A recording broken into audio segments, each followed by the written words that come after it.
Gente, a palavra é indignação. Indignação. Eu estou indignado quando o assunto é eleições 2022. E eu não estou indignado pelo resultado das eleições. A minha indignação é com muitos crentes. A minha indignação é com muitos crentes pela sua falta de compromisso, pela sua falta de visão espiritual, pela sua falta de zelo para com a vontade de Deus. Porque muita coisa boa dentro da vontade de Deus poderia ter se definido nessas eleições, já nesse primeiro turno em relação ao cargo de presidente da República do nosso país, se muitos crentes deixassem de fazer suas próprias vontades para fazer a vontade de Deus. Para fazer a vontade de Deus. Nós somos o povo que nós enchemos a boca para falar que a vontade de Deus tem que ser feita. Porque a vontade de Deus é boa, é agradável, é perfeita. E realmente a vontade de Deus ela é boa, ela é agradável, ela é perfeita, só que ela não vai ser vivenciada, manifestada na terra, se nós como povo de Deus não fizermos a vontade de Deus. Se nós como povo de Deus não trabalharmos para que a vontade de Deus seja feita primeiro em nossos corações. Como é que nós queremos que a vontade de Deus seja feita no entorno das nossas vidas? No entorno das nossas vidas, na nossa vida pública, na nossa vida política, na nossa vida como nação, na nossa vida como país, se nós não estamos fazendo a vontade de Deus nos nossos corações. Deus ele é soberano, a vontade dele é soberana, porém, ele não vai fazer a vontade dele sozinho na terra se ele deixou pessoas na terra para que, através dessas pessoas, a vontade dele fosse feita em parceria, fosse feita de forma cooperativa e corporativa com aqueles que o conhecem, com aqueles que o servem. Esse vídeo que eu estou gravando não é para não crentes, mas é para os crentes, é para os cristãos, porque o cristão, diferente do não crente, ele tem consciência da palavra de Deus, ele sabe discernir o que é certo e o que é errado diante da vontade de Deus. E o meu assunto é a vontade de Deus. Eu preguei no domingo à noite sobre a vontade determinativa e a vontade permissiva de Deus. A vontade de Deus ela é boa, perfeita e agradável, porém, para que ela possa se manifestar de forma favorável às nossas vidas, nós precisamos fazer a vontade de Deus. Nós precisamos nos posicionar dentro da vontade de Deus.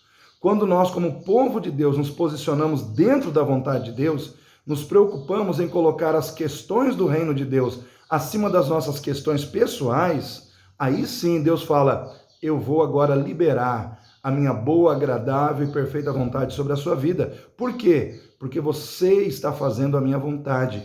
Porque você está fazendo aquilo que me agrada. Porque você está fazendo aquilo que eu julgo correto, certo, diante das minhas escrituras, diante da minha palavra.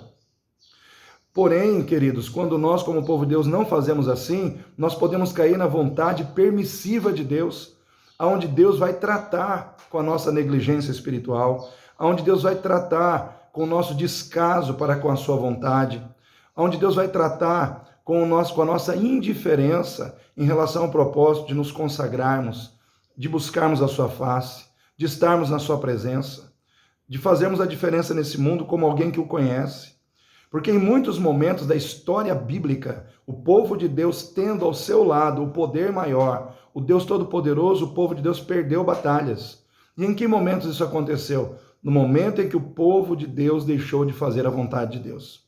Naquele momento, Deus trouxe cativeiro. Naquele momento, Deus colocou sobre a vida do povo um governador ímpio, um rei ímpio, um governante ímpio, Nabucodonosor, Ciro, Dário, os reis da Pérsia, os reis da Babilônia, todos foram governantes ímpios que Deus permitiu que subissem ao poder sobre a vida do povo de Deus. Por quê? Porque o povo de Deus estava brincando com a sua vontade.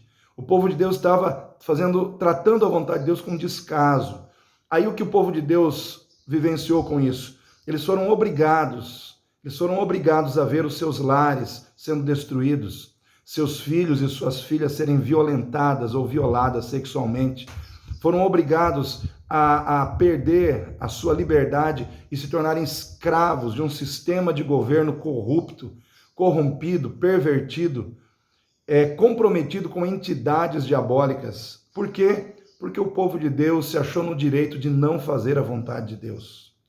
Eu quero dizer para você, querido, você que é cristão, que se diz cristão, e você anulou o seu voto nessas eleições, ou você fez pior, você votou no Lula, né, no candidato do PT, que também é candidato do PSOL, do PCdoB e de todos esses partidos que defendem a ideologia socialista comunista, você deixou de fazer a vontade de Deus para fazer a vontade do diabo.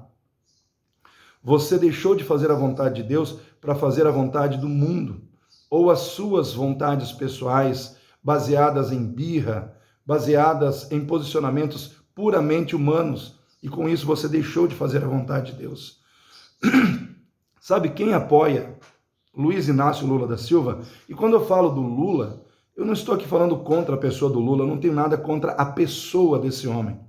Ele é uma alma que, como toda e qualquer pessoa, como todo e qualquer ser humano, merece, pela graça de Deus, salvação, precisa da salvação. Eu sou contra o que o Lula representa em relação às pautas, aos interesses que os partidos e os grupos que estão por trás da sua candidatura defendem.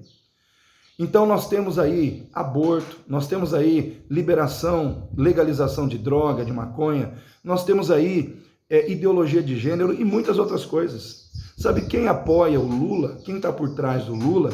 Os presidiários, o crime organizado, né? Os artistas recalcados que são movidos por interesses pervertidos, principalmente na área da sexualidade, que hoje estão órfãos dos recursos públicos, porque foi cortado os recursos que, vamos dizer assim, abasteciam ali as suas vaidades.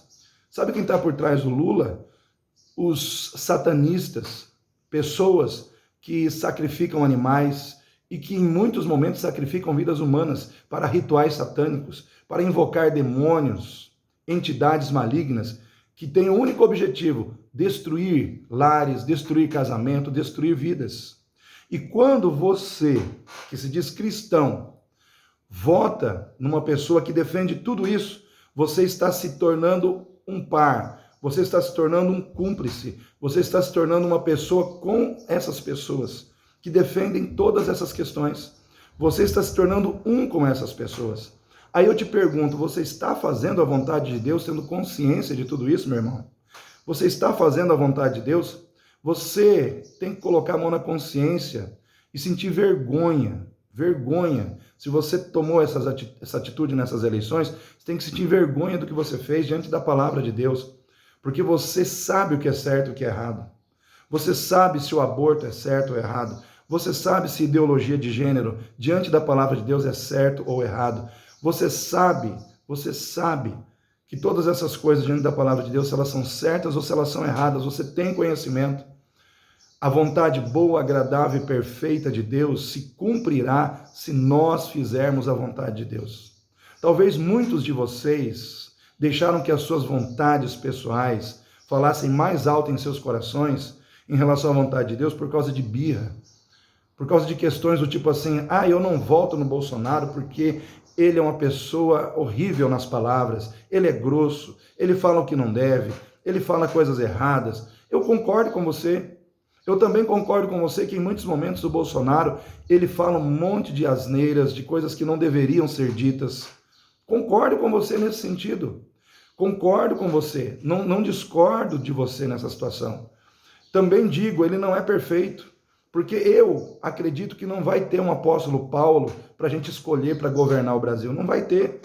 Só que eu entendo o seguinte: entre as pautas, entre os valores que cada um desses candidatos defende, eu acredito, sem medo de errar no que eu vou dizer, que esse candidato, Jair Messias Bolsonaro, ele está muito mais comprometido com os princípios, com os valores do reino de Deus, do que o Lula. Nós sabemos que por trás do Lula está o PSOL, nós sabemos que por trás do Lula está o PT, e eles estão, a gente está cansado de ver pelos meios de comunicação o que eles defendem.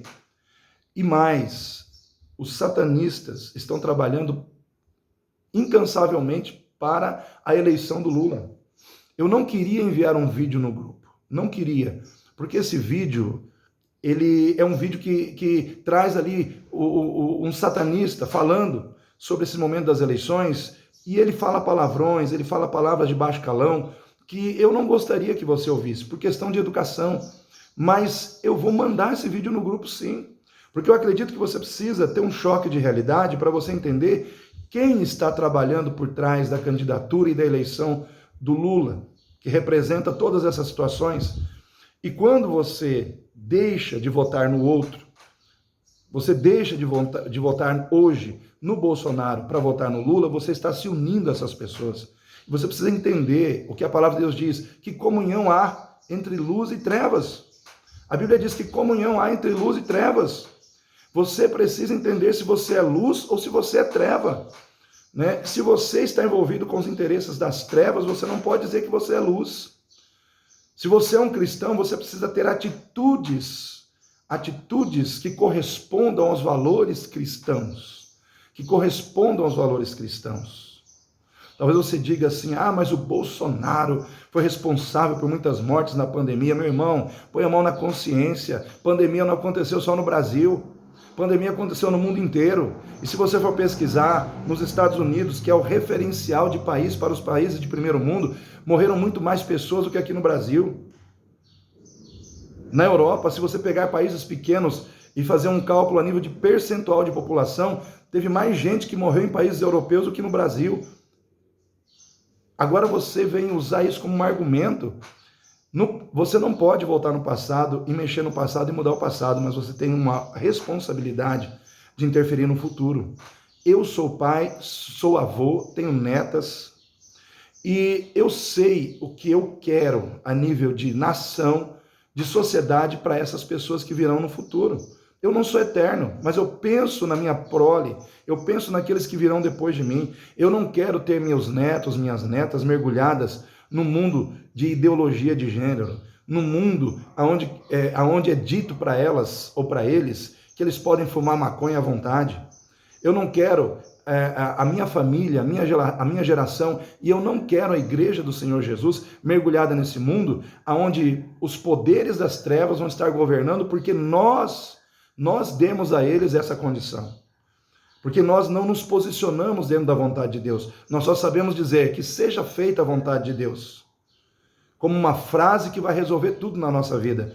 Quando você diz isso, que seja feita a vontade de Deus, mas você não faz a vontade de Deus, eu quero dizer para você, você é um hipócrita. Você é um omisso. Você é uma pessoa que está usando essa frase de maneira errada. Porque você está sendo omisso na prática do bem.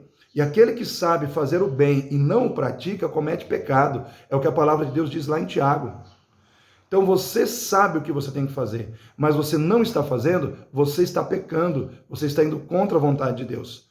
Aí a vontade de Deus pode se manifestar de forma permissiva sim e permitir que um governante ímpio, comprometido com as trevas, com o pecado, com o diabo, suba ao poder para tratar da sua negligência. E eu, que não tenho nada a ver com isso, que estou procurando fazer a vontade de Deus, vou sofrer junto com você. Sabe por quê? Porque quando se envolve uma questão a nível de nação, o pecado é nacional. Não é um pecado que envolve uma vida só. Quando você erra sozinho, numa questão que está relacionada com a sua vida só, você vai sofrer sozinho aquela consequência. Agora, quando é uma questão que envolve o país onde nós vivemos, e o nosso erro ele passa a ter um reflexo a nível nacional. Quando Daniel ele foi levado para a Babilônia, cativo, com todo o povo de Deus, ele não fez nada para merecer aquilo. Mas a nação fez, a maioria do povo fez, e ele teve que sofrer aquela situação junto com todos que estavam andando errado. Então, eu quero pedir para você, ponha a mão na consciência, pelo amor de Deus, acorda, porque nós temos agora, nesse segundo turno, a oportunidade de fazer diferente. Eu vou mandar um vídeo para você, depois que você ver esse vídeo, eu vou mandar um vídeo para você, onde esse satanista está falando. E aí eu quero que você preste atenção no que ele vai dizer, porque aí você vai entender o porquê que eu estou gravando esse vídeo com indignação para falar com você. Eu sempre procurei falar com todo carinho, com todo respeito, com todo esmero, né? Procurando de uma maneira assim muito tranquila transmitir para você o recado de Deus, mas eu vejo que chegou o momento da gente ser mais enfático, da gente ser mais incisivo. Ficar falando de pandemia, de gente que morreu por culpa de Bolsonaro, isso daí é um discurso lamuriento, né? É um pretexto, é um discurso de lamúria para a gente justificar um erro que a gente quer cometer. Então para com esse discurso de lamúria e pare para pensar no futuro. Qual é o Brasil que você quer? Porque essas pessoas que praticam magias, que praticam artes místicas, que praticam rituais satânicos, elas vão cobrar daquele que eles estão ajudando um retorno depois. A cobrança vai vir. E eu quero dizer uma coisa para você, esse governante, se ele for eleito, não vai ser ele que vai governar. Essas pessoas estarão ali governando junto. E todas as intenções, infelizmente, erradas, malignas, perversas que estão no coração, por legalidade, vão se manifestar nessa nação. E quem é o culpado disso? Deus? Não. Os cristãos que tiveram a oportunidade de mudar essa situação, mas preferiram agir de modo errado, contrariando a vontade de Deus. Por questões de vaidade, por questões de birra, por questões fúteis, né? E eu quero chamar a sua atenção para isso, nesse momento. Então, se você não quer que seres malignos venham futuramente, por força de lei, através de um cargo público, o maior cargo público que nós temos no país hoje, é o cargo de presidente da República. E isso é uma chave mestra para quem trabalha no reino espiritual. Ele vai ter uma legalidade. Quem está no reino das trevas vai ter uma legalidade espiritual muito grande para agir destruindo lares, famílias, a igreja, atacando a igreja de Cristo. Por quê? Porque nós, como povo de Deus, que temos do nosso lado o Deus Todo-Poderoso, o poder maior, simplesmente resolvemos dizer não ao nosso Deus. O problema aqui não é nós, como povo de Deus, fazermos a vontade do inimigo. O problema aqui é nós, como povo de Deus, deixarmos de fazer a vontade daquele que nós servimos. Deixarmos de fazer a vontade de Deus para fazer a vontade do inimigo. Lá no Éden, Deus queria que Adão e Eva comessem do fruto da árvore? É claro que não. Deus disse, não comerás, não comerás. Deus manifestou a sua vontade. Porém, Adão e Eva preferiram fazer a vontade do diabo. O que aconteceu? Eles escolheram o fruto disso. A vontade permissiva de Deus se instalou na terra. Deus permitiu a morte. Deus permitiu, irmãos, a existência do inferno na vida do homem. Não porque ele quis, mas porque o homem resolveu ir contra a vontade de Deus. O homem resolveu ir contra a vontade de Deus. Hoje, muitos cristãos estão fazendo o mesmo. Então pare para pensar, reflita no que eu disse para você através desse vídeo, e é hora de fazer diferente. É hora de fazer diferente. Eu quero que esse vídeo e tudo que eu disse aqui possa chegar ao teu coração. Eu, como pastor, estou fazendo o máximo daquilo que eu posso fazer para despertar, para acordar você como servo, como serva de Deus para essa realidade que nós estamos vivendo. Mas cabe a você tomar uma atitude, tá bom? Se você quer que a boa, agradável e perfeita vontade de Deus se manifeste sobre a sua vida e sobre a vida do seu país, faça a vontade de Deus. Faça a vontade de Deus. Deus abençoe sua vida.